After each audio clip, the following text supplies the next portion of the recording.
menghantui diri anda. Okey guys, banyak orang yang salah pandang, banyak orang yang rasanya ada buat tak tahu je. Sebenarnya umur 38 tahun ke atas ni banyak orang yang terkena penyakit prostat yang mereka tak sedar.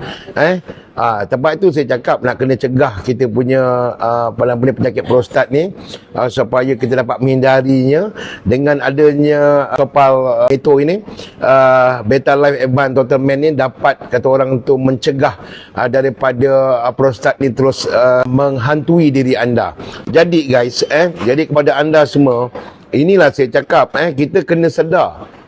Pasal umur kita ni semakin lama semakin meningkat, dan bila umur kita semakin meningkat, kita kena jaga kesihatan kita. Kebanyakan memang banyak rakyat Malaysia yang tak perasan.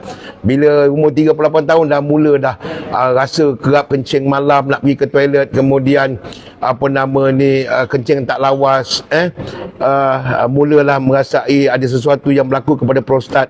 Jadi dengan adanya Sapa Melto ni, Beta Life Advance Total Man ni dapat membantu anda. Jadi kepada rakyat Malaysia, jangan lupa menggunakan Beta Life Advance Total Man ini, kerana ia boleh mencegah daripada anda terus dihantui oleh penyakit prostat.